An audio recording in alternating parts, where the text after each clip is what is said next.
Si tu m'as donné ta vie, je te donne la mienne.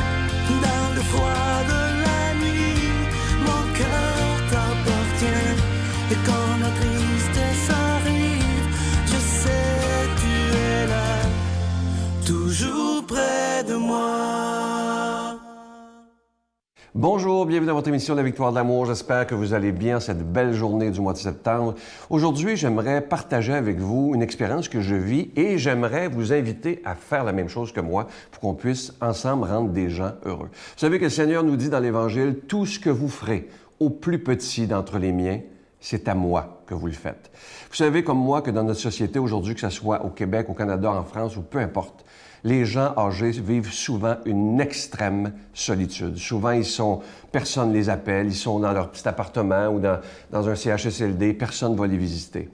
Et si on décidait, nous, comme amis de Jésus, comme croyants, de répondre à cet appel de Jésus, comme je viens de vous le dire, qui dit « Tout ce que vous ferez au plus petit d'entre les miens, c'est à moi que vous le faites », si on décidait, chaque personne, vous êtes des milliers de personnes à écouter le matin, de choisir une personne autour de nous, ça peut être nos parents, ça peut être quelqu'un d'autre, et de dire, moi, je vais prendre soin d'une personne âgée.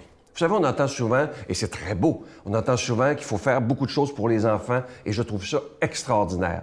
Mais il faut aussi faire quelque chose pour ces bâtisseurs de notre société qui sont les personnes âgées. Moi, je vous donne un exemple. Depuis 2011, c'est pas le hasard, la vie a fait que j'ai rencontré une personne, je vais taire son nom, par respect, mais c'est quelqu'un qui ne l'a pas eu facile dans la vie. Il a 74 ans maintenant, il a vécu beaucoup de pauvreté, ça a été difficile sa vie. Et quand j'ai vu cette personne-là, je l'ai aimée immédiatement. Et j'ai décidé, dans mon cœur à moi, sans que personne ne le sache, ça fait depuis 2011, je vous en parle aujourd'hui parce que je voudrais que vous fassiez la même chose. J'ai décidé d'en prendre soin. Donc, de temps en temps, de l'emmener au restaurant, de temps en temps, de l'inviter à la maison, de temps en temps, juste être capable de parler et de rire. Et si vous saviez le bien que ça fait à cette personne-là, c'est extraordinaire parce que moi, ça me rend heureux, je dois vous dire. Lui, ça le rend tellement heureux, mais moi, ça me rend heureux de voir son bonheur. Alors aujourd'hui, si vous décidiez de dire, moi, je vais regarder autour de moi, c'est facile à trouver parce qu'il y a tellement de gens seuls, et de dire, je vais prendre soin de cette personne-là. C'est pas obligé d'être des grosses affaires. Il y a peut-être des gens qui ont plus les moyens en disant, ben moi, je vais la gâter, cette personne-là, encore plus. Tant mieux si vous pouvez le faire. Mais parfois, juste des petits détails pour que la personne âgée se sente importante, qu'elle sente qu'elle a de la valeur pour quelqu'un, qu'elle sente qu'elle peut être écoutée. Et si vous saviez le bonheur que moi j'ai à écouter cette personne-là, parce que sans s'en rendre compte, elle m'apprend énormément. Alors aujourd'hui, on pourrait se dire tous ensemble de se lancer un défi, un vrai défi. Moi, je le fais depuis 11 ans, pas 22 000 personnes, une, mais on s'en occupe bien. On fait tout pour que cette personne-là devienne le plus heureux possible, le plus heureuse possible pour le reste de sa vie. Et si vous saviez la fierté que ça nous donne intérieurement de voir le bonheur dans les yeux de quelqu'un que souvent est souvent très, très seul. Alors, cherchons quelqu'un autour de nous, ça peut être vos parents, évidemment, mais si vous voyez quelqu'un qui est dans une... Tu sais, qui n'a pas les moyens de rien, mais de dire, moi, je veux prendre soin de cette personne-là pour la rendre heureuse. On sera des disciples de Jésus d'une façon extraordinaire. Et j'aimerais beaucoup que vous m'écriviez pour les expériences que vous allez vivre. Parce que je vous le dis, vous allez en vivre de très belles. Notre Père qui es aux cieux, que ton nom soit sanctifié, que ton règne vienne, que ta volonté soit faite sur la terre comme au ciel. Donne-nous aujourd'hui notre pain de ce jour. Pardonne-nous nos offenses, comme nous pardonnons aussi à ceux qui nous ont offensés. Et ne nous soumets pas à la tentation, mais délivre-nous du mal, car c'est à toi qu'appartiennent le règne, la puissance et la gloire, pour les siècles des siècles. Amen. La Victoire de l'amour présente Marie, mon secret, icône de la beauté divine. Avec le Père Michel Marie plongé dans cette véritable retraite spirituelle de plus de 6 heures sur Marie, Mère de Dieu. Et apprenez comment il peut naturellement nous guider vers son Fils. À partir de 49,99, obtenez-le en ligne sur lavictoiredelamour.org en format DVD au 514-523-4433 ou le 1-888-811-92-91. Laissez enfin Marie vous combler de sa grâce.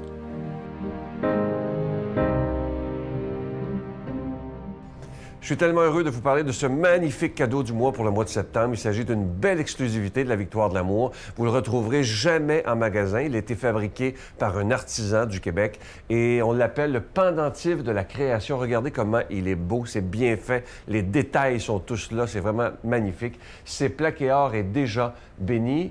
Et comme je vous disais tantôt, vous le retrouverez jamais dans les magasins. Je vous rappelle que c'est avec un don de 25 $ et si vous en voulez deux, avec un don de 40 $, on vous l'envoie le plus rapidement possible. Je vous donne l'adresse en vous rappelant que, vous savez, des fois, il y a des gens qui disent « Mais comment ça fait qu'ils nous demandent de l'argent? » Vous savez, on doit payer pour être à la télévision, que ce soit pour la production et la diffusion. Alors, je vous rappelle qu'avec un don de 25 $, vous le recevrez. Je vous donne l'adresse. La Victoire de l'amour, casier postal 120, succursale Boucherville à Boucherville, le J4B 5E6. Je vous la redonne. La Victoire de l'amour, casier postal 120, succursale Boucherville à Boucherville, le J4B 5E6. Également par téléphone, par carte de crédit du lundi au vendredi de 8h30 à 16h30 dans le 514-523-4433, 523-4433 ou sans frais le 1-888-811-9291, 1-888-811-9291 et aussi sur notre site Internet qui est une façon très sécuritaire et extrêmement rapide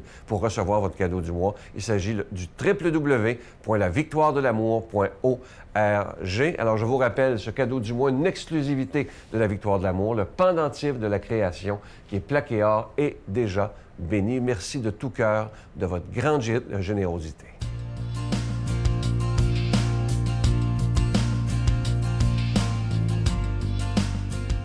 Mon Dieu, donnez-moi la sérénité d'accepter les choses que je ne peux changer, le courage de changer les choses que je peux et la sagesse d'en connaître la différence. Amen. Aujourd'hui, la parole de Dieu est proclamée par quelqu'un qu'on apprécie beaucoup. Il est de Paris, l'unique Père Michel Marie.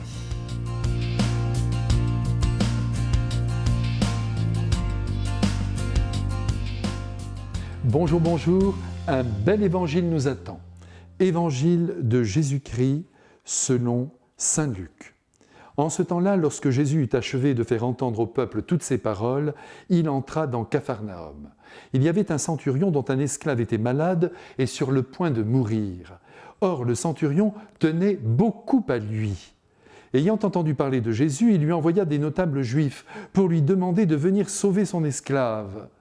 Arrivé près de Jésus, ceux-ci le suppliaient instamment. « Il mérite que tu lui accordes cela. Il aime notre nation. C'est lui qui nous a construit la synagogue. » Jésus était en route avec eux et déjà il n'était plus loin de la maison quand le centurion envoya des amis lui dire « Seigneur, ne prends pas cette peine, car je ne suis pas digne que tu entres sous mon toit. C'est pourquoi je ne me suis pas autorisé moi-même à venir te trouver. Mais dis une parole et que mon serviteur soit guéri. Moi, je suis quelqu'un de subordonné à une autorité, mais j'ai des soldats sous mes ordres. À l'un je dis « va » et il va, à un autre « viens » et il vient, et à mon esclave « fais ceci » et il le fait. Entendant cela, Jésus fut en admiration devant lui. Il se retourna et dit à la foule qui le suivait « Je vous le déclare, même en Israël, je n'ai pas trouvé une telle foi. » Revenus à la maison, les envoyés trouvèrent l'esclave en bonne santé. Mes frères bien-aimés, l'épisode évangélique que nous venons d'entendre et qui est authentique, ce n'est pas là une parabole, une histoire montée de toutes pièces par le Christ, doit venir renouveler, pour ne pas dire secouer, dépoussiérer notre regard sur le monde. Nous voilà donc en présence d'un soldat, d'un centurion, donc d'un officier de l'armée romaine. Et il s'agit bien sûr d'un païen, disons-le tout de suite, qui, tenez-vous bien, aime son esclave. Voyez comme parfois il convient de revoir nos a priori et nos préjugés. Il y avait donc par le passé des maîtres qui aimaient leur esclave et qui d'ailleurs étaient aimés d'eux. Cessons d'opposer les milieux sociaux. Chacun né dans un contexte particulier occupe une place au sein de la société et il est bon que chacun se sente heureux de son sort dans la mesure où le respect domine la relation humaine. Eh oui, la lutte des classes, ce n'est pas l'affaire du christianisme. Au lieu d'opposer socialement les êtres, essayons, quand cela est possible, de les garder unis. Notre centurion est donc malheureux, et plus que cela encore, il est terriblement tourmenté, atrocement peiné, car son esclave est sur le point de mourir. Sans doute ce soldat a-t-il essayé par tous les moyens humains de le guérir, mais sans y parvenir. Il reste une ultime solution dans laquelle il croit, autant l'affirmer tout de suite, et la solution, c'est Jésus de Nazareth, le prophète thaumaturge, dont il entend parler depuis plusieurs mois. Il est aussi possible qu'il l'ait entendu lors d'une de ses prédications. Est-il en secret un adepte du Christ? Pourquoi pas? Ce qui est très certain, c'est que cet homme, et nous allons le voir, possède une âme magnifique, d'une délicatesse extrême, et de plus, il est doté d'une humilité sans fond. Regardez, il n'ose même pas aller à la rencontre de Jésus. Il choisit donc d'envoyer des notables juifs auprès de lui pour obtenir son intervention.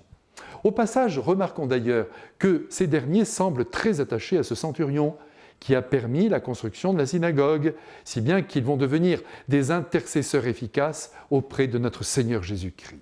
Immédiatement, Jésus se met en route avec l'intention de guérir cet esclave, et peut-être plus encore, permettez-moi de le penser, de consoler ce soldat au cœur si bon. Jésus marche vite.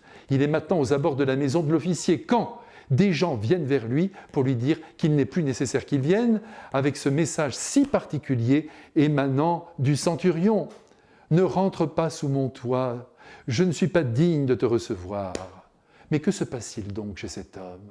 Que vit-il pour ne plus vouloir que Jésus pénètre dans sa maison? Pourquoi se sent-il aussi indigne? Eh bien parce qu'effectivement il l'est.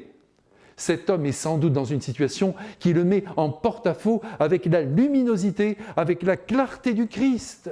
Ne viens pas, je ne suis pas digne, agis de loin, puisque le ciel t'obéit comme mes soldats m'obéissent. Il te suffit de le vouloir pour que mon esclave soit guéri. Jésus est alors émerveillé par cette modestie, par cette crainte révérentielle envers sa propre personne. Rien ne le touche davantage que l'humilité d'un homme reposant sur la reconnaissance de sa propre misère. Et le Christ en profite pour dire à tout le peuple juif que la foi de ce païen est supérieure à la leur. Et voici la morale de l'histoire. Eh bien, à distance, bien sûr, l'esclave sera guéri, et il était bien normal que tout finisse ainsi. Quand je pense que l'Église, en son Eucharistie, a retenu la parole de ce païen « Je ne suis pas digne de te recevoir, mais dis seulement une parole et je serai guéri » pour nous préparer à la communion, j'en suis émerveillé. Dieu exauce les païens qui s'ouvrent à la foi, autrement dit, à la confiance en Dieu. Et il les cite en exemple aux vieux croyants que nous sommes. Eh bien, aujourd'hui, que le centurion et son esclave, avec tous les saints du ciel, nous bénissent au nom du Père et du Fils et du Saint-Esprit. Amen. Je vous salue Marie, pleine de grâce. Le Seigneur est avec vous. Vous êtes bénie entre toutes les femmes, et Jésus, le fruit de vos entrailles, est béni. Sainte Marie, Mère de Dieu, priez pour nous pauvres pécheurs, maintenant et à l'heure de notre mort. Amen.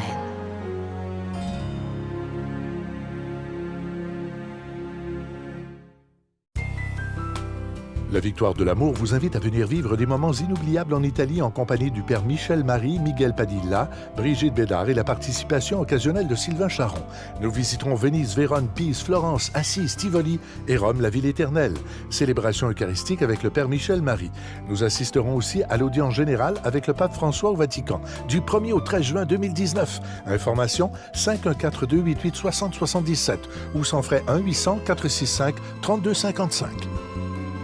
Je vous laisse avec cette belle pensée qui dit ceci: ce n'est pas Dieu qui est silencieux, c'est nous qui sommes sourds. Et ça, c'est tellement vrai. Si on veut vraiment savoir, si on veut vraiment entendre ce que Dieu a à nous dire, il faut prendre le temps d'être en silence. Je vous souhaite une magnifique journée et prenons un peu de temps de silence dans notre journée. Bye, à demain.